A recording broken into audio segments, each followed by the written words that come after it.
sibu takidara khong thang si shu lepladara em jilo angauba itau se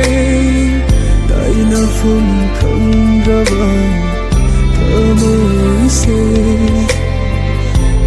lava thamoi sibu yeng laga noku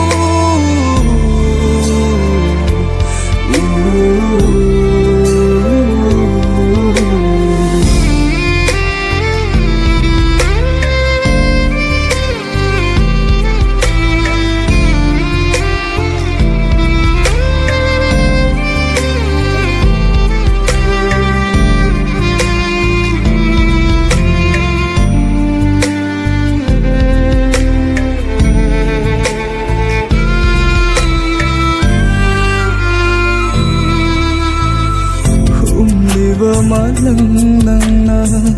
humduna pukro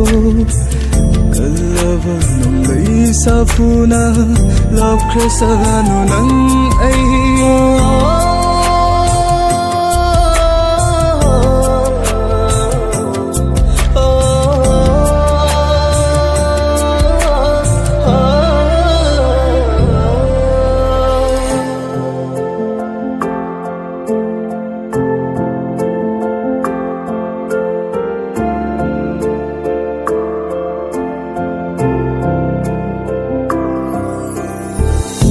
Amoy masakanda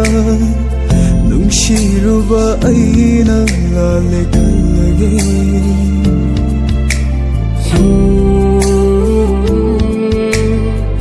Loy banay rihay ramba nang ay nung siwari say loy kareng asidi aremba oy ramle jay na fang nung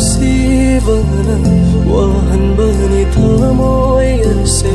hajaru bana nang bukham jabani bachak se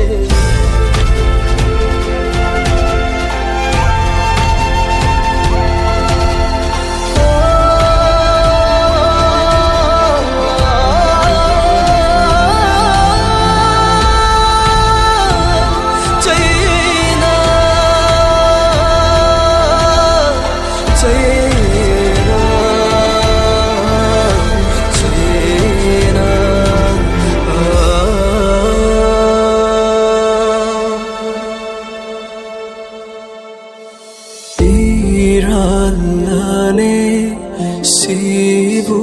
aigi thamoy sengna nung si